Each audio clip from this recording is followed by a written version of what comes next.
இது இருக்கா, இதுக்கு பதிலா யாரு, மோடிக்கு பதிலா யாருங்கிற அந்த கேள்வியே மறுத்துட்டாங்க. தேவையில்லைன்னா அது அப்புறம் பார்த்துப்போம், மக்கள் தேர்ந்தப்படும், நாங்கள்லாம் உட்காந்து முடிவு பண்ணோம். அது மக்கள் ஒத்துக்கல. காரணம் என்னன்னா, மோடி ஸ்ட்ராங் லீடர். யாருமே வியப்பு அடைகிற அளவுக்கு யாருமே ஃபீல் பண்ணிங்க. விஷயம் தெரிஞ்சவங்க என்ன சொல்றாங்க, இது திருப்பி வருவாங்கிற முதல் கருத்து கணிப்பா தானே சொல்லிட்டு இந்த தேர்தலோட கேலண்டர் ஆரம்பிக்கிறதுக்கு முன்னாடியே எல்லாரும் சொன்னாங்க, எல்லாரும் வருவாரு, அது வராம வேற யாருங்க. இதுல பாருங்க, ராகுல் காந்தி என்ன நினைச்சாரு, என்னெல்லாமோ சொல்லி பார்ப்போம், இதை சொல்லுவாரு. அப்புறம் இது வேற சொல்லி பார்த்தாங்க, அம்பேத்கர் எழுதிய இந்திய அரசியல் சட்டத்தை இது பண்ண போறாங்க, இட ஒதுக்கீடு முழுமையா போயிடும். அதெல்லாம் போய் அது மக்கள் நம்பல. திமுக தலைவர்களுக்கும் நன்றாக தெரியும் திருப்பி மோடி தான் வரப்போறாரு. எவ்வளவு சீட்ல வரப்போறாரு தான் கொஸ்டின். எக்கச்சக்கமா சீட் ஆயிடுமா இல்ல கம்மியாகுமா என்ன? அதனால திமுக தலைவர்களுக்கு ஒரு விதமா தெரியும். அதை தவிர்த்து பாருங்க, இன்னொரு விஷயம் என்னன்னா, அப்ப டிஎம்கேக்குள்ளேயும் ஒரு ஒரு யோசனை ஆரம்பிச்சிருச்சு. என்னன்னா, நம்ம மத்திய அரசோட எப்படிப்பட்ட ரிலேஷன் வச்சுக்கணும். என்ன கேட்டீங்கன்னா, முதல் ஆப்பர்ச்சுனிட்டி ஸ்டாலின் சென்னைக்கு சென்று பிரதமர் மோடியை கிரீட் பண்ணிட்டு நம்ம ஒரு நல்ல ஒர்க்கிங் ரிலேஷன்ஷிப் வச்சுக்கலாம்னு முடிவு பண்ணுவார். அதாவது டிஎம்கே தலைவர்கள் நல்லா யோசிச்சாங்கன்னா, நம்ம ஒர்க்கிங் ரிலேஷன்ஷிப் பிரதமரோட வச்சுக்கணும். பாருங்க, 3ஆம் முறை வராது இந்தியாவில். 3ஆம் முறை பிரதமர் வந்து ஒரே ஒரு ஆள், ஜவஹர்லால் நேரு. அந்த காலம் வேறங்க, இந்த காலம் வேற. இந்த காலத்துல யாராவது 3ஆம் முறை வர்றாருன்னா, நீங்க அப்புறம் அவரோட பொலிட்டிக்கல் இதை நீங்க புரிஞ்சுக்கணும், அவரோட பாப்புலாரிட்டி புரிஞ்சுக்கணும்.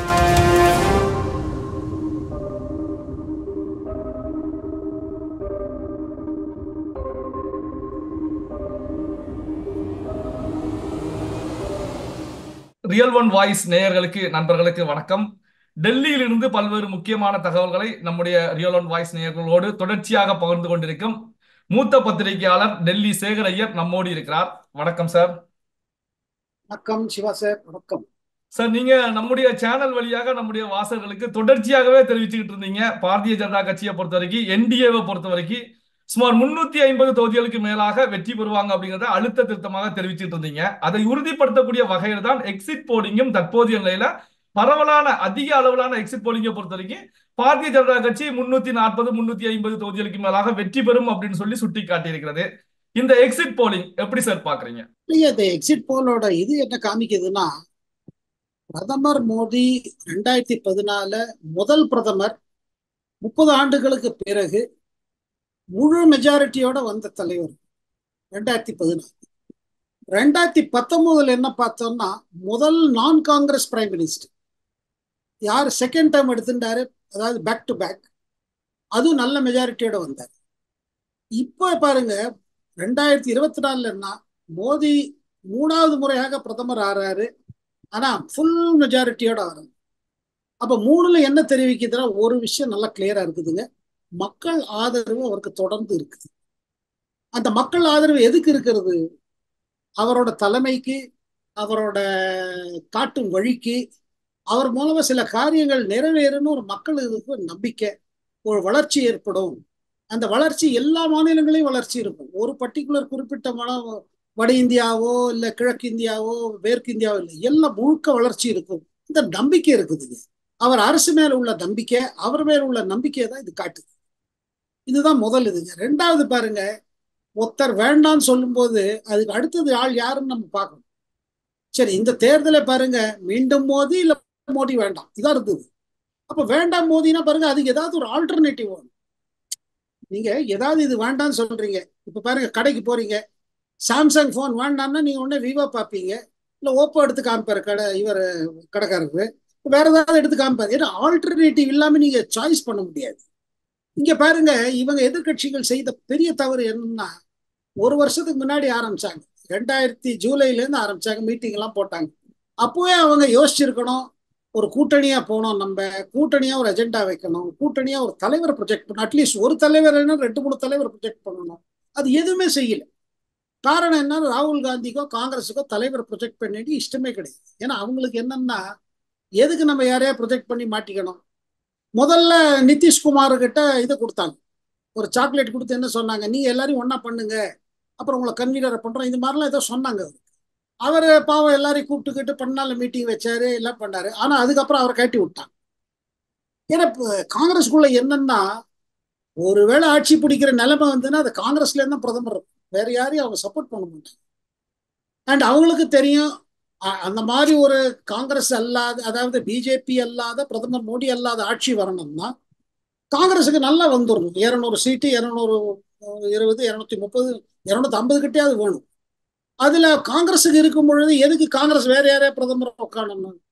அதுலதான் நிதிஷ்குமார் மனசு இடிஞ்சு போய், சரி இங்கேயும் சரியில்லை அங்க நாளான லாலு ப்ரெஷர் போட்டுட்டே இருந்தார் அவர் மேல, நீங்க சீக்கிரம் டெல்லி பாலிடிக்ஸ் பண்ணுங்க, இங்க பதவி நம்ம தேஜஸ்வி யாதவுக்கு விட்டுருங்க, அவர் முதல்வர் ஆட்டம்னு சொல்லி இது மாதிரிலாம் ப்ரெஷர் இருந்தது அவர். அதனால தான் அவர் பூரா ரிவர்ஸ் அடிச்சு பிஜேபி பக்கமே வந்துட்டார். அது நான் என்ன சொல்ல வரேன்னா, ஒரு ஆல்டர்னேட்டிவ், அதாவது ஒரு என்ன சொல்வதுன்னா, இது இருக்கா, இதுக்கு பதிலா யாரு, மோதிக்கு பதிலா யாருங்கிற கேள்வியே, அந்த கேள்வியே மறுத்துட்டாங்க, தேவையில்லைன்னாங்க. அது அப்புறம் பார்த்துப்போம், மக்கள் தேர்ந்தப்படும், நாங்கள்லாம் உட்காந்து முடிவு பண்ணோம். அது மக்கள் ஒத்துக்கல. காரணம் என்னன்னா, மோடி ஸ்ட்ராங் லீடரு. அப்ப மக்கள் என்ன யோசிச்சாங்க, சரி மோடி வேண்டாம்னு சொன்னா வேற யார் போடுவது, அது ஒண்ணு. இரண்டாவது விஷயம் பாருங்க, மேனிஃபெஸ்டோ வச்சுட்டு காங்கிரஸ் தன் மேனிஃபெஸ்டோல ஒரு விதமா சொல்லி, அதை இல்லாததை எது கொடுக்க முடியாத கொடுக்குற மாதிரி ஏதோ ஒரு பேசி பேசி, சிறுபான்மையினருக்கு இதை தரோம் அதை தரோம், இவங்களுக்கு அது தரோம், அப்புறம் காஸ்ட் சென்சஸ் பண்ணுவோம், அதை விட சர்வே பண்ணுவோம், யார்கிட்ட எவ்வளவு பொருளாதார ரீதியில் எவ்வளவு இருக்குது, அது அப்புறம் அடுத்து ரீடிஸ்ட்ரிபியூட் பண்ணுவோம். இதெல்லாம் ஒரு கலக்கலக்கிடுச்சு. அதை பிரதமர் நன்னா காங்கிரஸ் எக்ஸ்போஸ் பண்ணிட்டார். எது முடியாதோ நீங்க இருக்கு சொல்றீங்க, ஆனா நீங்க நேரம் வந்து சொல்லலாம், இல்ல நாங்க முஸ்லிம்ஸுக்கு, இஸ்லாமியர்களுக்கு இடஒதுக்கீடு கொடுக்கணும்னு விரும்புறோம், இதுக்காக தேசிய அரசியல் திட்டத்தை, சட்டத்தை மாத்துவோம் அப்படின்னு சொல்லலாம். அது சொல்லவே இல்லை. அது சொல்லாம மறைமுகமாக மேனிஃபெஸ்டோல ஆங்கிலத்துல சுத்தி வளைச்சு வளைச்சு வளைச்சு எழுதிட்டு, இவர் என்னன்னா நம்ம ராகுல் காந்தி நாங்க இது பண்ணுவோம், அதுக்கப்புறம் ரீடிஸ்ட்ரிபியூட் பண்ணுவோம். அதிக ரீடிஸ்ட்ரிபியூஷன்னால மக்கள் புரிஞ்சுப்பாங்கல்ல. இதெல்லாத்துல என்ன ஆச்சுன்னா, இவர் என்ன இல்ல பாருங்க, காங்கிரஸ் அந்த மாதிரி ஒரு செய்யக்கூடிய நிலைமை வருமா கூட இல்லை. இவர் மெச்சூரிட்டியே இல்லை. இவர் எப்படி நம்புவது, இவர் எப்படி பிரதமரை உட்காத்தி வைப்பது? ஸோ பிரதமரை நம்ம மோடி கம்பேர் பண்ணும்போது ராகுல் காந்தி கிட்ட கம்பேர் வர முடியல. வேற யாராவது தலைவர் வந்திருக்க முடியாது கேட்டீங்கன்னா அதுவும் கஷ்டம். ஏன்னா அந்த எக்ஸ்பீரியன்ஸ் கிடையாது. மல்லிகார்ஜுன் கர்கே அவர் தனியா கூட அழுதார். அவர் என்னை ஏதோ உட்காந்து வச்சுட்டாங்க, நான் என்ன பண்றது, சும்மா நான் தலித் பிரைம் மினிஸ்டர் சும்மா சொல்றாங்க, ஆனா அது வெளிப்படையா கூட சொல்லலை. அது ஒருவேளை அவங்க சொல்ல ஆரம்பிச்சிருந்தா வச்சுக்கோங்க கமிட்டடா, மல்லிகார்ஜுன் கர்கே இந்தியாவின் முதல் தலித் பிரதமர் சொல்லி ஆரம்பிச்சாங்களா, அதுவாது கொஞ்சம் ஸ்பீடு இருக்கும். அதுவும் பண்ணல. ஏன்னா அது பண்ண முடியாது. பிரதமர் பதவி காங்கிரஸ்ல எப்போதும் காந்தி குடும்பத்துக்கு சேர்ந்து, சோனியா காந்தி தன் இட்டாலியன் பேக்ரவுண்ட்ல பிரச்சனை வரும், அவர் முதல்ல பண்ணணும்னு நினைச்சாங்க, அப்புறம் பிரச்சனை இருக்கும் தெரிஞ்சு மாத்திட்டு மன்மோகன் சிங் உட்காந்து வச்சாங்க. ராகுல் காந்தி கேஸ்ல அப்படி இல்லையே, பிரியங்கா காந்தி கேஸ்ல அப்படி இல்லையே. சோ இது ஒரு காரணங்க. மூணாவது காரணம் பாருங்க, அந்த கூட்டணிக்குள்ள ஒரு பசையே இல்லைங்க. இப்ப தமிழ்நாட்டுல பாருங்க, ஏதோ சீட்டு கேட்டாங்க, ஏதோ அவங்க டிஎம்கே என்ன கொடுத்தாங்களோ அதுல போட்டிட்டாங்க, 9ல போட்டிட்டாங்க. அதுல இந்த தடவை அந்த 9ம் ஜெயிக்கலாம், 8ம் ஜெயிக்கலாம், 7 ஜெயிக்கலாம், 6 ஜெயிக்கலாம், அது வேற விஷயம். ஆனா பாருங்க, மற்ற இடத்துல எல்லாம் ஒரு சரியா பேச்சுவார்த்தை நடத்தல, டைம் நிறைய போச்சு. இதற்கு இடையில இவர் என்ன பண்ணாரு, 31ஆம் தேதிக்குள்ள நம்ம கேண்டிடேட் ஃபைலஸ் பண்ணணும்னு ஒரு தீர்மானம் எடுக்கிறாங்க. இந்தி கூட்டணியில மீட்டிங்ல தில்லியில டிசம்பர்ல டிசம்பர் 30க்குள்ள நம்ம கூட்டணியோட பிளான் போட்டுருவோம், கேண்டிடேட் 31ல பண்ணிடுவோம், ஜனவரி 31. இவர் என்னன்னா நடுவில் கிளம்பிட்டாரு, இன்னொரு யாத்திரை இல்லை. அந்த யாத்திரை ஒரு பக்கம், கூட்டணி பேச்சுவார்த்தைகள் அப்படி தொங்கல் இருக்குது. இவர் போற இடங்கள்லாம் இவரே மேப் போட்டுன்னு ஒன்று போயிட்டு இருக்காரு. அந்த இடத்துல காங்கிரஸ் தயாரிப்பு இல்லை. அப்புறம் எல்லாத்தோட பெரிய காரணம் சிவா சார், எந்த கட்சி ஜெயிக்கிறதுக்கு ஆர்கனைசேஷனா ஒவ்வொரு மாவட்டத்திலயும் ஒவ்வொரு தொகுதியிலயும் அது இருக்கணும். நீங்க அது தயார் பண்ணிட்டு யாத்திரை போடுங்க, ரேலி போடுங்க, எல்லாம் போடுங்க. அது இல்லைன்னா எப்படி பண்ணுவீங்க? ஆனா அது பிஜேபி நீங்க பாத்தீங்கன்னா வட இந்தியாவிலாம் ரொம்ப ஸ்ட்ராங். என்ன ஸ்ட்ராங்னா, அவங்க பூத் லெவல் ஆள் இருக்காங்க, மீட்டிங் நடக்குது, கமிட்டி இருக்குது, ஸ்டேட் லெவல், டிஸ்ட்ரிக்ட் லெவல், ஜில்லா லெவல், ஜில்லா பரிஷத் லெவல், இந்த மாதிரி எல்லாம் இது வச்சிருக்காங்க. அதனால இவங்களையும் அவங்களையும் நீங்க கம்பேர் பண்ண முடியாதுங்க. எங்கேயாவது மாற்றம் தேவைன்னா கூட நீங்க ஓட்டர்கிட்ட பேசி கீசி மாத்தலன்னு எப்படி வருவாங்க?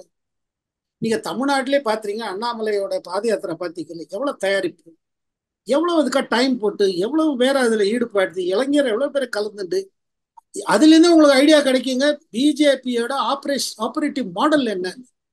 தமிழ்நாடு போற மாநிலத்துல, வட இந்தியாவில கேட்கவே வேண்டாம், அவங்க 30 வருஷமா இருக்காங்க, 30 வருஷமா ஸ்ட்ராங்கா இருக்காங்க. இதுல எல்லாம் பாத்தீங்கன்னா, அதனால்தான் இந்த எக்ஸிட் போல் வந்து எக்ஸாக்ட் போல் இல்லை.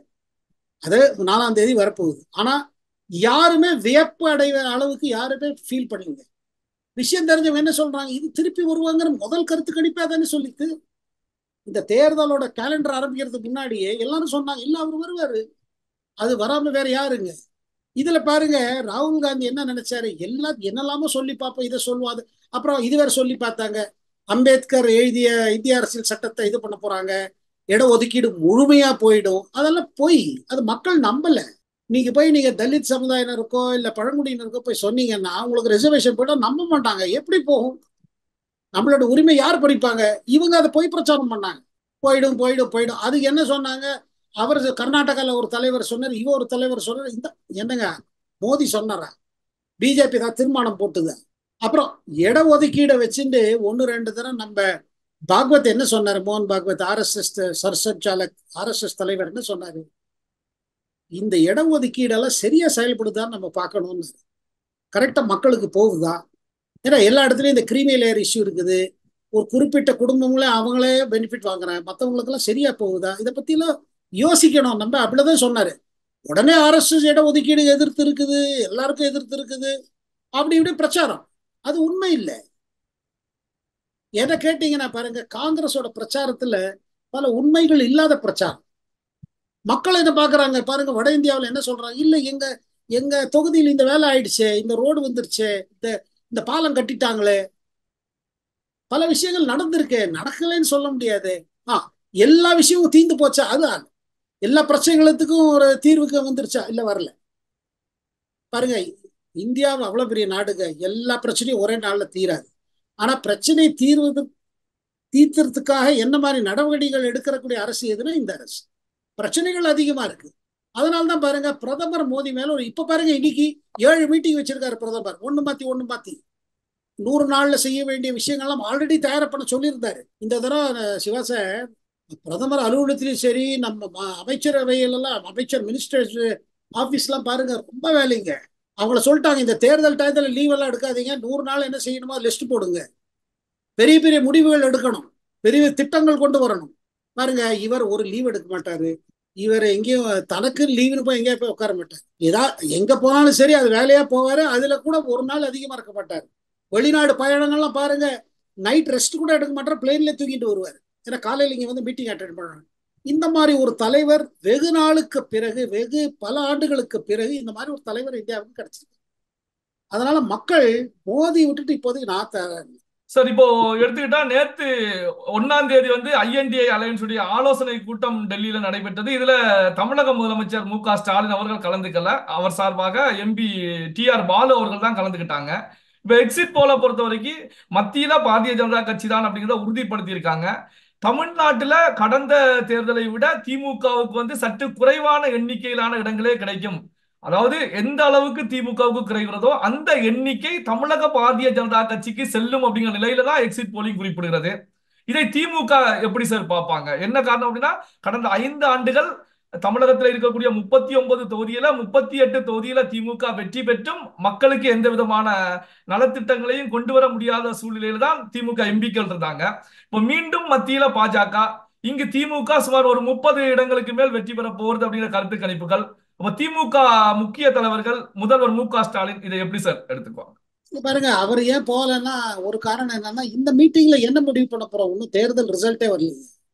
அப்புறம் 2வது, திமுக தலைவர்களுக்கு நன்றாக தெரியும் திருப்பி மோடி தான் வரப்போறாரு. எவ்வளவு சீட்ல வரப்போறாரு தான் கொஸ்டின். எக்கச்சக்கமா சீட் ஆயிடுமா இல்ல கம்மி ஆகுமா என்ன? அதனால திமுக தலைவர்களுக்கு ஒரு விதமா தெரியும். அதை தவிர்த்து பாருங்க, இன்னொரு விஷயம் என்னன்னா, அவங்களும் பாக்குறாங்க நம்ம காங்கிரஸோட கை கொடுத்து 2014 இருந்து நம்ம ராகுலே பிரதமர் சொல்லி இப்போ ஸ்டாலின் போனாரு. இந்த தரம் பாருங்க 19 கூட அதே சொன்னாரு. ஆனா 24 அதை பத்தி பேசவே இல்லை. அப்ப டிஎம்கேக்குள்ளேயும் ஒரு ஒரு யோசனை ஆரம்பிச்சிருச்சு. என்னன்னா, நம்ம மத்திய அரசோட எப்படிப்பட்ட ரிலேஷன் வச்சுக்கணும். இப்ப சும்மாவாவது நம்ம திருப்பி அதே மாதிரி எதிர்கட்சிகள் வேலை பண்ணா என்ன லாபம் இருக்க போகுது? போன 5 ஆண்டு காலம் வேஸ்ட் ஆயிடுச்சு. எம்பிஸ் எல்லாரும் ஃபீல் பண்றாங்க. டி.ஆர். பாலு போல தலைவர்கள்லாம் மிக அருவம் வாய்ந்த தலைவர்கள். அவங்க என்ன சொல்றாங்க, எது வேஸ்டா போயிடுச்சு. 5 வருஷம் என்ன சாதிச்சோம்? தமிழ்நாடுக்கு என்ன செய்ய முடிஞ்சு? பாதி முதல்ல இருந்த மோடி கோபேக் அது இந்த கெமிஸ்ட்ரி மாத்துறதுக்கே டைம் ஆச்சு. அதுக்குள்ள திருப்பி கட்டு போச்சு. அண்ட் ராகுல் காந்தியோட அக்ரஷனுக்கு நமக்கு என்ன லாபம்? இப்ப 26ல இப்ப 2 சீட்டு ஜெயிச்சிரும் சொல்றாங்க. தமிழ்நாட்டுல பிஜேபி 2 சீட்டு ஜெயிச்சா கூட அதுல சில அபாய சிக்னல்ஸ் இருக்குது. இப்ப பாருங்க, அதிமுகவும் ஒன்னும் சீட்டு கிடைக்காம அங்க வர சீட்டு சேர்த்து பிஜேபிக்கு போச்சு வச்சுக்க. பிஜேபி தான் எதிர்கட்சி, அதுல 5 சீட்டு கிடைக்கட்டும் 10 சீட்டு கிடைக்கட்டும், பிஜேபி தான் எதிர்கட்சினா அப்ப அந்த எதிர்கட்சியோட எப்படி டீல் பண்ணணும்? அப்புறம் தமிழ்நாடு அரசுக்கு இன்னும் 2 ஆண்டு காலம் ஓட்டியானுங்க. இப்ப பாருங்க, மம்தாக்கு என்ன பிரச்சனைன்னா, இந்த மகாத்மா காந்தி கேரண்டி வேலை கேரண்டி ஸ்கீம் எல்லாம் இருக்கு பாருங்க, மன்ரேகா சொல்றாங்க. இந்த கேரண்டி ஸ்கீம்ல எல்லாம் பணம் நின்று போச்சு மேற்கு வங்காளத்துக்கு. என்னன்னா ஊழல். சிஜிஆர்பி ரிப்போர்ட் வந்த உடனே மத்திய அரசு சொல்லிடுச்சு பணம் கொடுக்க கூடாது பெங்காலுக்கு. ஏன்னா அது எல்லாமே பணத்தை சாப்பிடுறாங்க, ஒண்ணுமே பணம் விநியோகமே ஆகலன்னு. வேலை இல்லாத நேரத்தில் 100 நாட்களுக்காக கிராமப்புறத்தில் வேலை கொடுப்பதற்காக ஒரு திட்டம். அந்த திட்டத்துல கட்சிக்காரங்களே அதை எதை போட்டுட்டு எதை பண்ணிட்டு பணத்தை சாப்பிட்டுட்டாரு. தகவல் வந்த பிறகு, ஆடிட் வந்த பிறகு, மமதா எங்களுக்கு பணம் வரவில்லைன்னு போய் டெல்லியில பார்த்த போது என்ன சொன்னாங்க?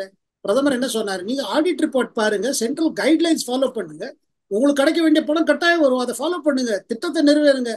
அவங்க வெளியில வந்து சொல்லி பார்த்தாங்க கலெக்டர்ல. ஆனா கட்சிக்காரங்க அதை விடல. எங்க பணம் அடிக்கிறவன் எப்படி அவங்க விடுவாங்க? உங்க கட்சிக்காரங்கள இருந்தாலும். அண்ட் மமதாக்கு அந்த மாரல் அத்தாரிட்டியில இது பண்றது. அதனால என்ன, பணம் கொடுக்கல, எங்க மேல இது நடக்குது, எங்க மேல டிஸ்கிரிமினேஷன் இருக்குது, எங்க ஆளுங்க எதிர்கட்சின்னு சொல்லி இது பாருங்க, தமிழ்நாட்டிலேயே இதை தான் சொல்லிட்டு இருக்காங்க. இனிமே பாருங்க அதை மாதிரி இதெல்லாம் தொடர்ந்து அந்த மாதிரி பண்ணாலும் 26க்குள்ள பெரிய பிரச்சனை வரும். இதை தவிர்த்து ஊழல் வழக்குகள்லாம் இருக்குது. என்ன கேட்டீங்கன்னா, முதல் ஆப்பர்ச்சுனிட்டி ஸ்டாலின் சென்னைக்கு சென்று பிரதமர் மோடியை கிரீட் பண்ணிட்டு நம்ம ஒரு நல்ல ஒர்க்கிங் ரிலேஷன்ஷிப் வச்சுக்கலாம்னு முடிவு பண்ணுவார். பாருங்க, அரசியல் வேற, நம்ம மத்திய அரசு தமிழ்நாடு அரசு, ஏன்னா எங்களுக்கு இந்த திட்டங்கள்லாம் இருக்குது, இது வேணுங்கன்னு அது மாதிரி ஒரு புது சாப்டர் ஆரம்பிக்கும். நான் என்ன சொல்றேன் சார், சிவா சார், நிஜமாவே ஸ்டாலின் வந்து அரசியலை விட்டுட்டு வளர்ச்சி திட்டங்கள் எல்லாம் பேசினா பிரதமரும் ஒத்துழைப்பாரு. 26 தேர்தல் வேற விஷயம். ஊழல் வழக்குகள் எதுவும் மூடாது. ஊழல் வழக்குகள்லாம் ஸ்பீடு பிக்கப் பண்ணும். இதுல பெரிய பெரிய டேமேஜ் ஆகலாம். ஆனா ஸ்டாலினுக்கும் இது ஒரு யோசிக்க வேண்டிய நேரம். மறுமலர்ச்சி, தன் கட்சியை மறுமலர்ச்சி செய்வது எப்படின்னு ஸ்டாலின் யோசிக்கணும்.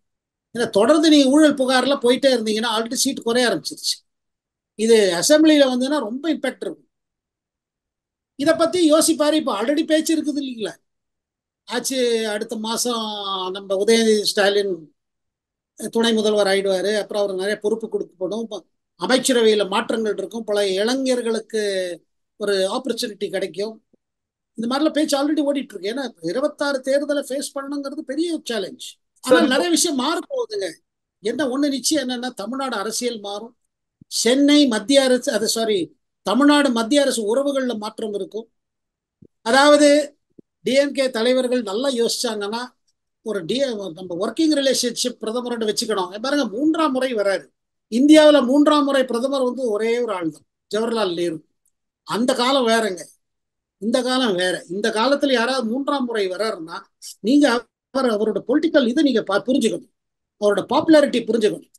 அதை புரிஞ்சுக்காம நீங்க பட்டாலும் அவரை கண்ணாம பேசுறது, இது பண்றது, ஏன் வராரு இங்கே வராரு. இப்ப கூட கோபேக் மோடி போட்டாங்க, அதுக்கப்புறம் கொஞ்சம் அடங்கி போச்சு. ஏன்னா புரிஞ்சுட்டாங்க இது சரியில்லைன்னு. அவர் பட்டாலும் கன்னியாகுமரி வந்துட்டு போறாரு, போட்டோ பார்த்ததுனால யாவும் மாறிட போறாங்க. அது ஏதோ பெரிய ஓட்டு போட வந்து அதை பார்த்துட்டு யாரோ ஓட்டு போடுறது முடிவு எடுப்பாங்களா? ஏங்க, மோதிக்கு ஓட்டு போடணும்னு நினைச்சவங்க கடைசி கட்டத்தை ஓட்டு நேதிக்கு முன்னாடியே முடிவு பண்ணியிருப்பாங்க. கன்னியாகுமரியில அவர் உதயசூரியனுக்கு ஜலம் விடுவது பார்த்துட்டு, இல்ல சூரியனை உபாசனை பண்ணுவது பார்த்துட்டு அதனால ஓட்டு புதுசா போடுவாங்களா? அது கிடையாதுங்க. அவர் தன்னோட பாரம்பரிய இதை செய்கிறாரு. அவர் ஆன்மீக தன் பயணத்துல அவர் இருக்காரு. இது கூட பாருங்க, இது சரியான ஸ்டெப் இல்லை. அவர் வராரு, ஜபம் பண்றாரு, தியானத்துல உட்கார்றாரு. இதுல என்ன பிரச்சனைங்க? தமிழ்நாட்டுல எத்தனை பேர் தியானம் பயிற்சி பண்ணுவாங்க காலையில? இது ஒரு பாலிட்டிக்கல நீங்க பொலிட்டிக்கல பண்ண முடியாது. அப்புறம் யாரோட ஆன்மீக இது இருக்கு பாத்தீங்களா? உங்க ஆன்மீக செய்யுமா அதை நீங்க கிண்டல் செய்வதோ அதை இது பண்ணுவதோ அதுல வந்து ஒண்ணு நாகரிகமும் இல்லை, 2வது அது உங்களுக்கு அரசியல லாபம் தராது, நஷ்டம்தான் தரும். நம்பிக்கை இல்லாதவங்க கூட என்ன யோசிப்பாங்க, என்னங்க அவங்க ஏதோ பண்ணிட்டு போறாங்க, இவங்களுக்கு என்ன போச்சுன்னு கேட்பாங்க. எக்ஸிட் போல் அடிப்படையில பார்க்கும்போது இப்போ இந்த 4ஆம் தேதி கவுண்டிங்குக்கு பிறகு தமிழகத்துல கூட்டணி அலையன்ஸ், காங்கிரஸ் திமுக அலையன்ஸ்ல ஏதாவது பாதிப்புகள் விரிசல்கள் ஏற்படுவதற்கான சூழல் உருவாகுமா? காரணம் என்ன அப்படின்னா, திமுக சொன்னது போல அதிகமான இடங்கள்ல தமிழகத்துல வெற்றி பெறும் போது தன்னுடைய கூட்டணி கட்சியான காங்கிரஸ் கட்சியை தமிழகத்துல குறிப்பிட்ட இலக்கங்களில் வெற்றி பெற வைக்கும் போது ஆனா மத்தியில வந்து திமுக எதிர்பார்த்த அளவுக்கு எந்த ரிசல்ட்டும் இல்லை அப்படிங்கும் போது இங்க அலையன்ஸ்ல ஏதாவது பாதிப்புகள் ஏற்படுமா சார்?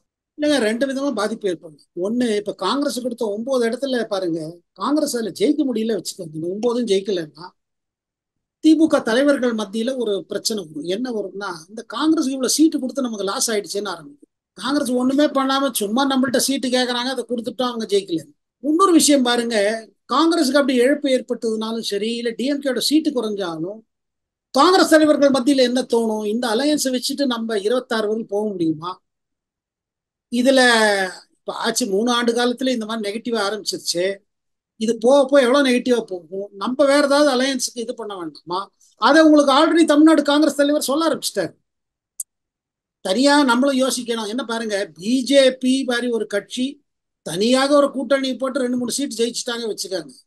இப்ப காங்கிரஸ் மாதிரி ஒரு அகில இந்தியா கட்சி ஏன் பண்ணக்கூடாதுன்னு தோணும் இல்ல.